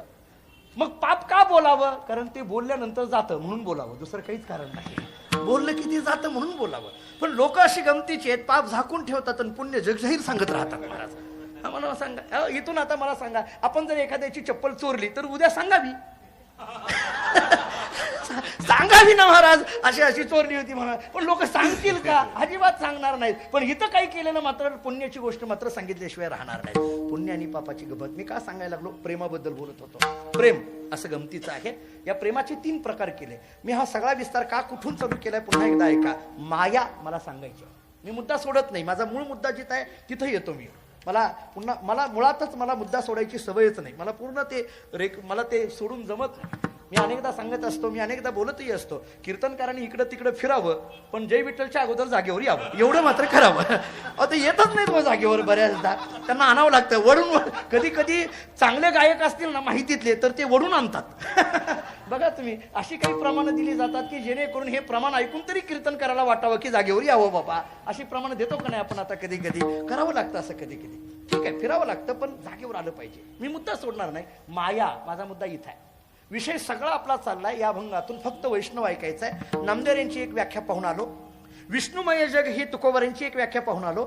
भक्तिशास्त्राच्या दृष्टीने सोपी व्याख्या वैष्णवाची सांगा म्हटल्यानंतर अवघी देवावरी माया अशी व्याख्या सांगितली. ही माया म्हणजे नेमकं काय सांगत असताना परमप्रेमाला माया म्हणा असं तुकोबरांनी किंवा नारद भक्ती सूत्रांनी आम्हाला चिंतन दिलं. मग हे परमप्रेम काय आहे हे कळण्याकरता वात्सल्य, सख्य आणि परम असे 3 शब्द आले. आता सांगतो. आई आणि मुलामध्ये जे प्रेम आहे त्याला वात्सल्य प्रेम म्हणा. 2 मित्रांमध्ये असलेलं जे प्रेम आहे त्याला सख्य प्रेम म्हणा. आणि देव आणि भक्तामध्ये असलेलं जे प्रेम आहे त्याला परमप्रेम म्हणा. आता सांगतो आपल्याला पुढं. आई आणि मुलामध्ये जे प्रेम आहे ते वात्सल्य प्रेम आहे. उदाहरण खूप आहे. साने गुरुजींचं श्यामची आई नावाचं पुस्तक फक्त वाचा. आता विजयभाऊ इथं आहेत, साहित्याचा गोड अभ्यास आहे त्यांचा. फक्त श्यामची आई नावाचं पुस्तक रोज एक रात्र, माझ्या माहितीप्रमाणे 26 किती रात्र 42 रात्री आहेत त्याच्यात. 42 रात्री आहेत. रोज एक रात्र वाचण्यासारखे आहे. काय डोळ्यातून अश्रू नाही आले तर माझं नाव बदलून ठेवा. काय त्यांनी लिहिलंय, गुरुजींनी काय लिहिलंय त्याच्यामध्ये, फारच गोड लिहि. रोज एक रात्र जर आपण वाचली तर आई आणि मुलामध्ये काय धागा असतो, आई आणि मुलामध्ये काय प्रेम असतं हे आपल्याला लक्षात येईल. वात्सल्य प्रेम.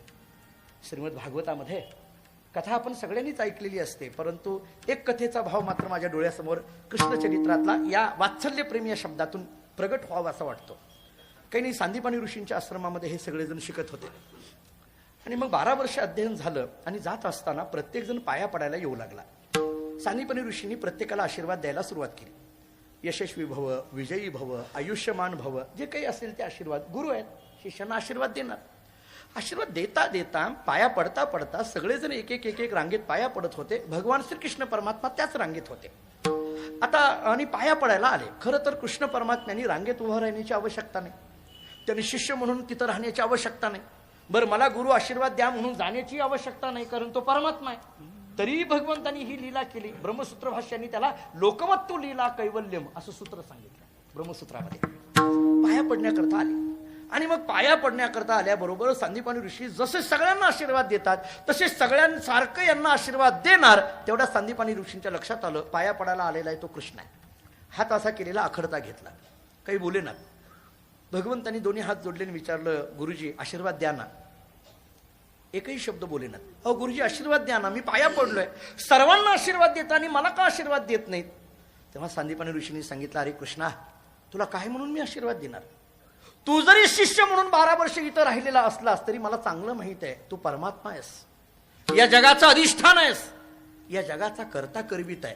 आणि तुला खरं सांगू कृष्णा, मी काय तुला आशीर्वाद देणार? उलट तुझ्या आशीर्वादाने माझा आश्रम बरा चाललाय. मी काय आशीर्वाद देणार? तुझाच आशीर्वाद आहे म्हणून माझं हे सगळं जे वैभव आहे ते तुझ्याच आशीर्वादा नाही म्हटले. मी काय आशीर्वाद देणार? भगवान ऐकायला तयार नाहीत. भगवान म्हटले, मला ते काही माहित नाही, तुम्ही गुरुजी आहात, मी शिष्य आहे, तुम्ही आशीर्वाद दिला पाहिजे. अरे नाही नाही, बरं तुला जे आशीर्वाद काय द्यायचा असतो, जिथं उणीव आहे तिथं द्यायचा असतो. अहो मला सांगा, लोक मागायला येतात काय, आपल्याला जे कमी आहे तेच गुरुजीकडनं आशीर्वाद मागतात का? आता आम्हाला पाया पडायला येतात लोक, जे प्रत्येक जण काही, मला ते कॉलेजला मी असताना 2003ला बार्शीमध्ये LLBला फर्स्ट इयरला होतं. माझं काही लग्न वगैरे झालेलं नव्हतं, पण शिष्य परिवार खूप मोठा, श्रावण महिन्यामध्ये प्रवचनं, मग ते 1-2 ठिकाणी मला पूजेला घेऊन गेले. आता परंपरेचा हा एक पद्धत आहे, त्यामुळे मी गेलो. वडिलांना वेळ नव्हती, मी गेलो. गेल्यानंतर ती पाद्यपूजा वगैरे झाली, सगळेजण पाया पडायला यायला लागले. पाया पडत असताना एक 25-30 वर्षाचा मुलगा माझ्या पाया पडायला आला आणि पाया पडल्यानंतर त्याच्या वडिलांनी सांगितलं, महाराज याच्या डोक्यावर हात ठेवा, डोक्यावर हात ठेवा. मी म्हटलं नको. नाही नाही, तुम्ही डोक्यावर हात ठेवा. म्हटलं नको बाबा, आपले हात कसे आहेत माहिती आहे, कशाला उगं दुसऱ्या डोक्यावर हात ठेवायचा? आपल्या हाताने आपलं भजन चाललंय, बरं चाललंय, उगं कशाला हे? नाही नाही तुम्ही ठेवा. अहो म्हटलं कशा करता? नाही नाही आशीर्वाद द्या. म्हटलं अहो कशा करता? नाही आणखीन याचं लग्नच झालं नाही. म्हटलं माझंच झालं नाही, त्याला काय आशीर्वाद देऊ? काय आहे महाराज, कसं आहे? आपल्याला काही कमी आहे ती लोक मागत असतात. उदाहरण सोडा, विनोदाचा भाग सोडा, कमी आहे ते मागत असतात. भगवान श्रीकृष्ण परमात्मा पाया पडत असताना सांदीपानी ऋषींनी सांगितलं की मी तुला काय आशीर्वाद देऊ? यशस्वी असं म्हणावं तर यश नावाचा गुण तुझ्याजवळ अगोदरच आहे. श्री असं म्हणावं तर ते तुझ्याजवळ अगोदरच आहे. ऐका यशस्वी अवतारी, ज्ञान वैराग्य ऐश्वर्य हे साही गुणवर्य बसती जेत म्हणून तो हा भगवंतो. रोज आपण ज्ञानेश्वरीमध्ये ऐकतो ना, हे काय आशीर्वाद देणार? मी देऊ शकत नाही. भगवान म्हटले, मला ते काही माहित नाही, मला वात्सल्य प्रेम सांगायचंय बरं, मला ते काही माहित नाही, तुम्ही गुरुजी आहात, मला आशीर्वाद दिला पाहिजे. अरे मी देऊ शकत नाही, कमीच नाही तर आशीर्वाद देणार काय? नाही नाही तुम्ही द्यायचा. शेवटी सांदीपानी ऋषी होते ते. सांदीपनी ऋषींनी सांगितलं, ठीक आहे कृष्णा, एक मार्ग काढू याच्यातून. म्हटलं काय? तुला काय आशीर्वाद पाहिजे हे तू तुझ्या तोंडाने सांग, मी फक्त हो एवढंच म्हणतो, मला काही त्याच्याशी घेणं देणं नाही. मी फक्त तू म्हटलं का नाही मला हे पाहिजे, मी आपलं तथा असतो एवढंच म्हणतो, नाहीतरी माझं तेवढंच काम आहे. म्हटलंय मला काय करायचंय, सगळा करता करविता तूच आहे. अहो मला सांगा आमचं काय आहे, ह्या सगळ्या कटपुतळे असल्या भावले असल्यासारखे आहेत, सगळं त्याच्या हातात आहे का नाही, सूत्रधारी तो आहे, तू बोल, मी फक्त हो म्हणतो. एव्हाना मला गुरुपद नावं दिलंय म्हणून मी हो म्हणतो, अन्यथा मला त्याच्याशी काही घेणं देणं नाही. ठीक आहे. भगवंतांनी जो आशीर्वाद मागितला तो माझा वात्सल्य प्रेमाच्या दृष्टीने महत्वाचा आहे. नीट ऐका. भगवंतांनी दोन्ही हात जोडले आणि सांगितलं, गुरुजी मागो आशीर्वाद मी. हो नक्की द्याल. मला काय अवघड आहे, होय म्हणायचंय फक्त. मग ऐका म्हटले, माझा एकच आशीर्वाद द्या, माझ्या आयुष्याच्या शेवटच्या क्षणापर्यंत मी माझ्या आईच्या हातचं भोजन करावं एवढाच मला आशीर्वाद द्या. म्हटले मातृहस्तेन भोजनम, एवढाच आशीर्वाद द्या. मला आईच्या हातचं भोजन शेवटच्या क्षणापर्यंत मिळावं एवढाच मला आशीर्वाद द्या. आणि म्हणून भागवतामध्ये एके ठिकाणी उल्लेख असा आलेला आहे की अगोदर भगवान श्रीकृष्ण परमात्मा निजधामाला जातात आणि मग यशोदा निजधामाला जाते. विठ्ठल विठ्ठल.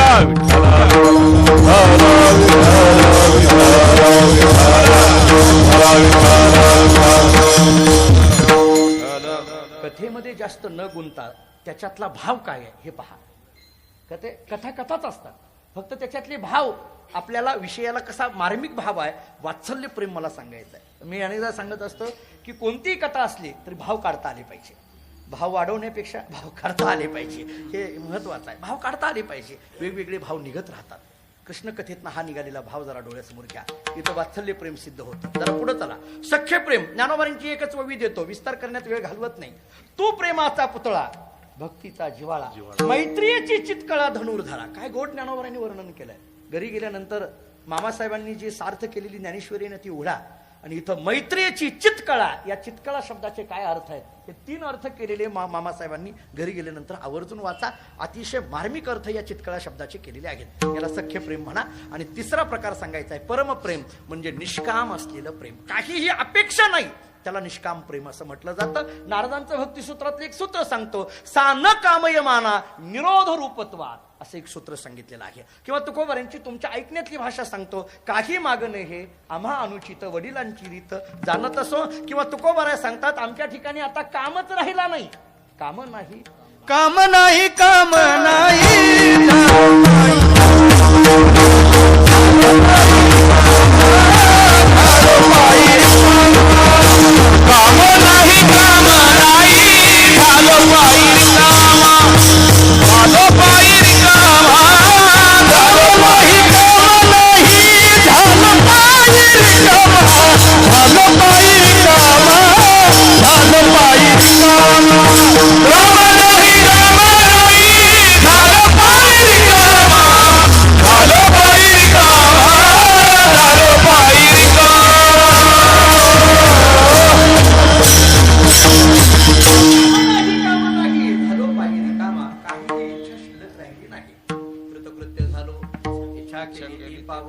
सेना महाराजांचं चरित्र भक्तिविजयातलं वाचा.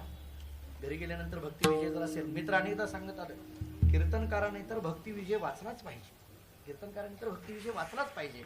आणि वारकरी म्हणून घेणाऱ्यांनी सुद्धा भक्तिविजयाचं चिंतन केलंच पाहिजे. सगळ्या संतांची चरित्र आहे, विस्ताराने जरी नसली तरी महिपती महाराजांनी सूक्ष्म रूपाने संक्षिप्त रूपाने फार गोड केलेली आहे. सेना महाराजांचं चरित्र असं आहे. काही नाही म्हणे, ते पंढरपूरला आले, निष्कामता सांगायचे. पंढरपूरला आले, चंद्रभागेचं स्नान केलं. प्रदक्षिणा करताना एका कोपऱ्यामध्ये एक दगड पडलेला होता. आता ते न्हावी समाजाचे, त्यांना दगड पाहिला की त्यांना वाटलं हे वस्तारा लावण्याकरता चांगला आहे, म्हणून तो दगड उचलला आणि पिशवीमध्ये घातला, पाया पडले, घरी निघून गेले. वारी संपल्यानंतर रुक्मिणी मातेला देवाने विचारलं, कोण कोण वारीला आलं होतं. रुक्मिणी मातेने यादीच वाचायला सुरुवात केली. वारी झाल्यानंतर या दोघात चर्चा होते बरं का, कोण कोण वारीला आलं होतं कोण कोण नाही, या दोघात चर्चा होत असते. आता तुम्ही महाराज लोकांना फसवू शकाल, पण त्या दोघांना नाही. अहो लोक असे, ते आता अलीकडे बरं का गंभीर गुरुजी, ते 65 एकर म्हणून झालेलं आहे, बघितलं का तुम्ही ते, पण नदीच्या पलीकडे आहे 65 एकर. तुम्हाला घेऊन गेलो होतो की आपण, ते 65 एकर मध्ये आमचा फड तिथं असतो, कार्तिकेला आपण गेलो होतो. त्या आता वाळवंटामध्ये संध्याकाळी फक्त कीर्तनाला यायचं, बाकी सगळं जेवण वगैरे त्या 65 एकर मध्ये करावे लागतात. म्हणजे कार्तिक वारी आमचा मूळ फड, म्हणजे मुख्य फड आपला परंपरेचा. मी एकदा वारी झाल्यानंतर मी एकाला विचारलं, अहो काय म्हटलं तुम्ही वारीला कसं काय नाही. ते म्हटलं महाराज तुम्ही कुठं होता, मलाच विचारलं तिने. आता आता गंमत आहे हो. मी म्हटलं अरे मी फडावरच होतो वाळवंटात होतं होय. मी 65 एकरात होतो म्हटलं. अरे असं झालं काय म्हटलं. मी दुसऱ्या वारीला 65 एकरातच जास्त वेळ थांबलो. तो आज दिसलाच नाही. मी त्याला पुन्हा विचारलं अहो मी या वारीला 65 एकर मध्येच होतो तुम्ही दिसलाच नाही. मी वाळवंटात होतो. कार्तिकीला गुराचा बाजार भरपूर भरतो माहितीये का तुम्हाला. तुम्हाला माहित असेल तर बघा हे काही माणसं वाळवंटातही नसतात 65 एकर मध्येही नसतात ती गुराच्या बाजारात असतात. काही माणसं तिकडे गेलेली असतात. कार्तिक वारीला यायचंच. अहो वारी झाल्यानंतर यांची चर्चाच असते. काय बैल होती हे बघा हे काय बैल होती काय घोडे होते ही गाढवं बोलतात. काय घोडे होते काय वारीला आल्यानंतर ही चर्चा असावी का. ते सेना महाराजांनी दगड उचलला. पांडुरंगाने विचारलं कोण कोण वारीला आलं होतं. यादी वाचली. सेना महाराजांचं नाव घेतलं. देवाने सांगितलं थांब ते काही वारीला आलता का म्हटले. हो आपल्या पाया पडला म्हणजे वारी पूर्ण झाली काय. कोपऱ्यातला दगड उचलून घेऊन गेला याचा अर्थ दगड घेऊन जायला तो आला होता वारीला नाही. ही बातमी सेना महाराजांना कळाली. सेना महाराजांनी विचार केला काय दुर्बुद्धी आपल्याला सुचली. दगड उचलला. सेना महाराजांनी काय घेऊन गेले पंढरपुरातून दगड. अहो दगड उचललेला देवाला चालला नाही. आता आपल्या पिशव्या न बघितलेल्या बऱ्या. दगड पंढरपुरातला घेऊन गेलेलं पटलं नाही. सेना महाराज विचार करायला लागले कुठून दुर्बुद्धी सुचली मी दगड घेऊन आलो. बरं आपल्या गावात काही दगड कमी आहेत का. नाही मी तुम्हाला विचारतो काही गावात कमी आहेत का दगड. आपल्या भरपूर आहेत की हो. पंढरपूरला जी येत नाही ती दगड नाही तर दुसरं काय आहे मला सांगा की. कितीतरी दगड आहे. कशाला दुर्बुद्धी सुचली दगड घेऊन आलो आपण. हे दगड उचलायचा आणि तिथं नेऊन टाकायचा. दुसऱ्या वारीला गेले जिथून उचलला होता त्या कोपऱ्यात दगड टाकला. पुन्हा दर्शन घेतलं माघारी गेले. पुन्हा रुक्मिणी मातेला विचारलं. पुन्हा ते नाव घेतलं. देवाने सांगितलं ते वारीला आला नव्हता. गेल्या वारीला घेऊन गेलेला दगड पोच करायला आलता म्हटले. या वारीला आला काय म्हटले. मला काय सांगायचं आहे निष्कामता आहे. काही कामना शिल्लक न राहता केलेलं जे प्रेम आहे त्याला माया म्हटलं जातं. ही माया ज्यांची भगवंतावर आहे त्याला वैष्णव म्हटलं जातं. वैष्णव तो जया अवघी देवावरी माया. याच्याशिवाय दुसरे काहीही प्रामाण्यता नाही. अभंगाचं दुसरं चरण नाही अधिक प्रमाण नाही अधिक प्रमाण नाही अधिक प्रमाण नाही अधिक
प्रमाण तन धन तृण जन विठाला विठाला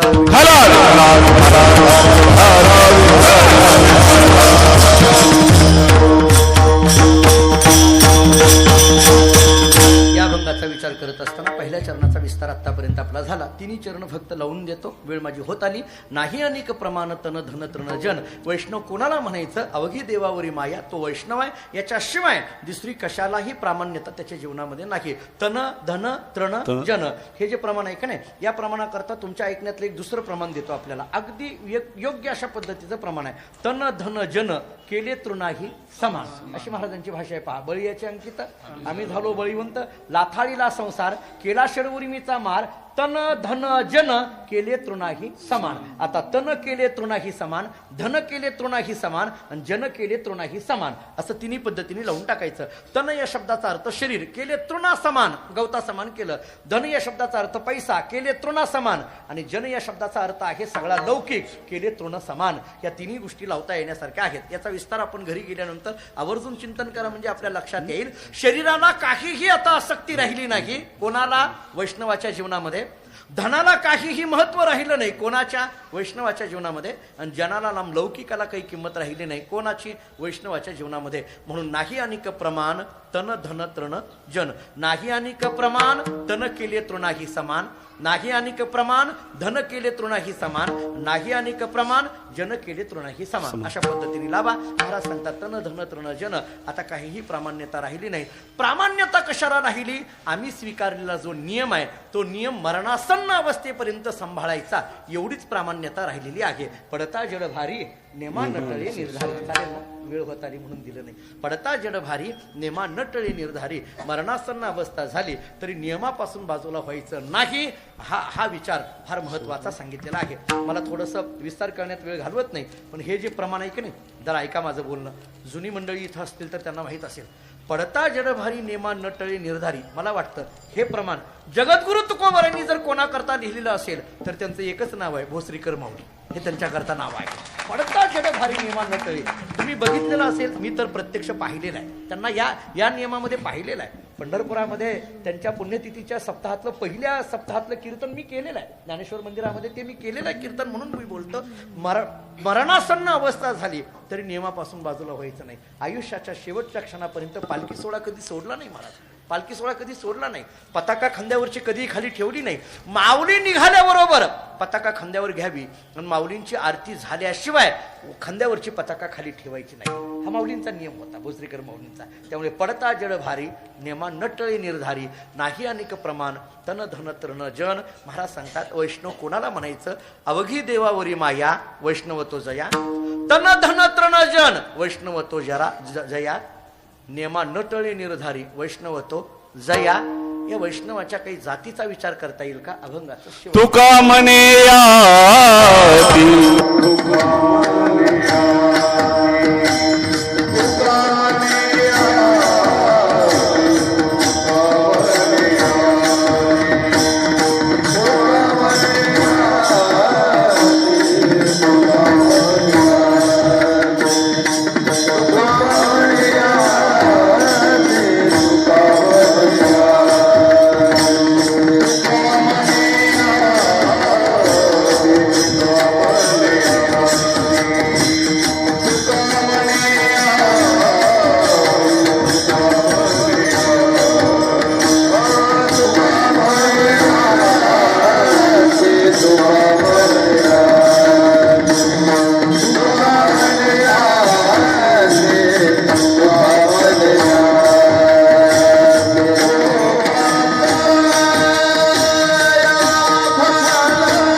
अभंगाची शेवटची चरणाची भाषा ही खूप महत्वाची भाषा महाराजांनी सांगितली. महाराज सांगतात, वैष्णव कोणाला म्हणायचं? ज्याला कोणत्याही जातीचं बंधन नाही त्याला वैष्णव म्हणायचं. नीट ऐका, ज्याला कोणत्याही जातीचं बंधन नाही त्याला वैष्णव म्हणायचं. एक वाक्य सांगू, एक विचार सांगून थांबतो आता. वेगवेगळ्या वैष्णवांच्या लौकिकाच्या दृष्टीने जाती भिन्न असतील, कालावधी भिन्न असेल, लिंग भिन्न असेल, वयोमान भिन्न असेल, देश भिन्न असेल, पण अधिकार मात्र एकच आहे. सगळ्याचा अधिकार मात्र एकच आहे. माझं बोलणं पटेल, मी आणखीन एकदा सांगतो. ज्ञानोबाऱ्यांचा कालावधी वेगळा, तुकोबाऱ्यांचा कालावधी वेगळा, निळोबाऱ्यांचा कालावधी वेगळा, सावतामाळी महाराजांचा कालावधी वेगळा, गोरोबा काकाचा कालावधी वेगळा, चोखोबाऱ्याचा कालावधी वेगळा. या सगळ्या संतांचा कालावधी भिन्न असेल, पण या सगळ्या संतांचा अधिकार मात्र एकच आहे. या सगळ्यांचा अधिकार एकच आहे. जो अधिकार ज्ञानोबारायचा तोच तुकोबारायचा, तोच निळोबारायचा, तोच सावता महाराज, तोच चोखोबारा आहे, तोच गोरोबा काका. या सगळ्यांचा अधिकार एक आहे. देश भिन्न असेल, लौकिकाच्या दृष्टीने जाती भिन्न असतील. जरा सांगू, आम्ही त्यांना अडकून टाकलं, जातीत आम्ही अडकून टाकलं. सावता महाराज म्हटलं की माळी समाज, गोरोबा काका म्हटलं की कुंभार समाज, तुकोबाराय म्हटलं की मराठा समाज, ज्ञानेश्वर महाराज म्हटलं की ब्राह्मण समाज. हे आम्ही अडकवलं. वस्तुतः ते एका समाजापुरते नाहीत, ते सगळ्या जगाचे आहेत महाराज. ते सगळ्या जगाचे आहेत, ते सर्वांचे. ते कोणा एका विशिष्ट समाजापुरते नाहीत. फक्त त्या अनुषंगाने, प्रारब्ध अनुषंगाने त्या समाजामध्ये फक्त त्यांनी जन्म घेतलाय, अवतार घेतलाय. अन्यथा त्यांचं तत्व हे विश्वची माझे घर या भूमिकेत, हे विश्वची माझे घर या भूमिकेतलं आहे. त्यामुळे ती सर्वांची आहेत. म्हणून महाराजांची भाषा शेवटच्या चरणातली आहे. तुका म्हणे याती होका तयाची भलती, नाही अनिक प्रमाण तन धन तृण जन. म्हणून या चारही चरणाचा विचार करताना वैष्णव तो जया अवघी देवावरी माया 1, वैष्णव तो जया तन धन तृण जन 2, वैष्णव तो जया नेमाटण नटळे निर्धारित 3, वैष्णव तो जया याती होका तयाची भलती 4. हा एक विचार झाला. आता आणखीन एका पद्धतीने विचार करा. अनिक नाही प्रमाण अवघी देवावरी माया, अनिक नाही प्रमाण वैष्णवतो जया, तन धन तृण जन अनिक नाही प्रमाण वैष्णवतो जया, पडता जळ भारी नेमा नटळे निर्धारी, अनिक नाही प्रमाण वैष्णवतो जया, तुका म्हणे याती होका तयाची भलती, अनिक नाही प्रमाण वैष्णवतो जया. असा एकदा विचार करा. असा एकदा अभंग सोडवण्याचा पद्धत या पद्धतीने एक सोडवता येण्यासारखा आहे. जितका काही विचार करता येईल, एकंदरीत सगळ्या या अभंगातून वैष्णव नेमकं कोणाला म्हणायचं हा विचार आपल्या समोर आलेला आहे. वैष्णव विचार कीर्तन महोत्सव संस्थेच्या माध्यमातून हा उत्सव गेली 22 वर्ष झालं अखंड पद्धतीने या ठिकाणी चालतो आहे. महान भगवत भक्त भोसरीकर माऊलींच्या आशीर्वादाने आणि या संस्थेचे सर्व पदाधिकारी या सर्वांच्या सहकार्याने आदरणीय हरिभक्तीपरायण राजाभाऊ महाराज फुगे स्वतः इथं या सप्ताहाचं आध्यात्मिक बाजूने नेतृत्व करतायत. आदरणीय भाऊसाहेब या ठिकाणी या सप्ताहाच्या सगळ्या भूमिका या ठिकाणी सांभाळतायत. मला मगाशी भाऊसाहेबांनी सांगितलं की पूर्वी सप्ताह होणारी जागा आणि आत्ताची जागा याच्यामध्ये बदल आहे, कारण ही जागा आम्हाला मिळाली म्हटले. या ठिकाणी आदरणीय या भागाचे आमदार आदरणीय महेश दादांनी ही जागा आपल्याला सगळ्यांना उपलब्ध करून दिली. खरं तर ही एक फार मोठी कौतुकाची गोष्ट आहे. आमच्याकडे म्हटलं जातं की आमदार हा दमदार असावा, पण तो असा दमदार असावा. नाहीतर आम्हाला काही काही लोकांना उगाच दमदार म्हणावं लागते, ते काहीच देत नाहीत आम्हाला.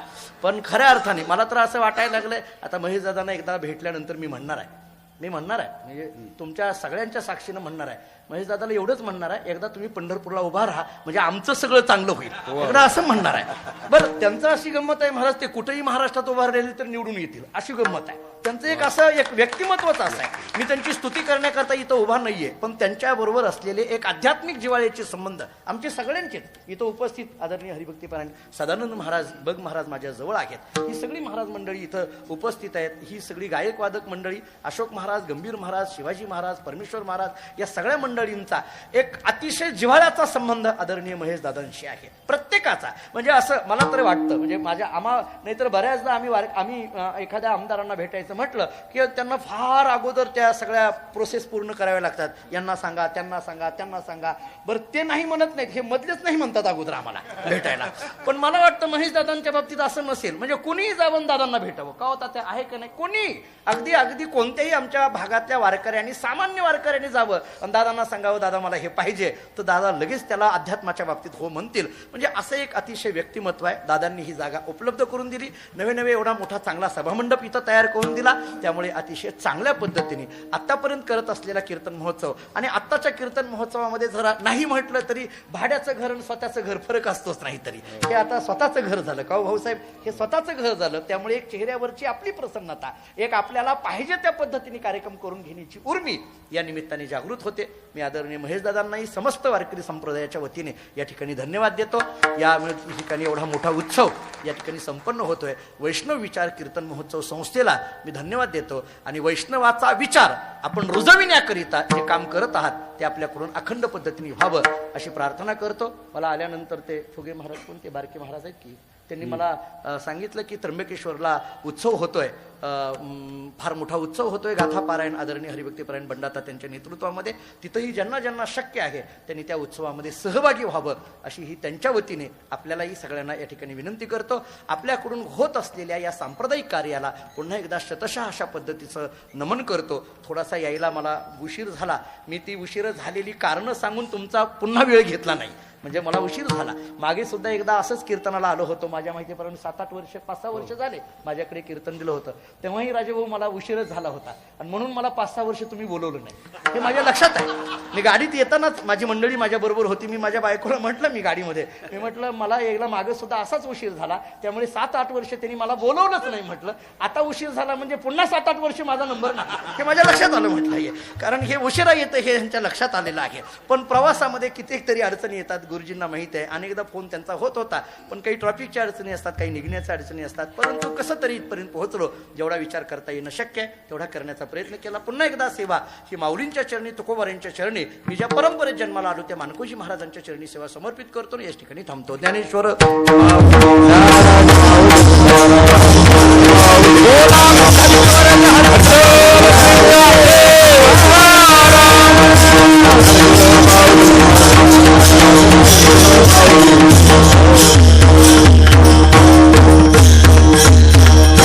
उपस्थित सर्व ग्रामस्थ मंडळी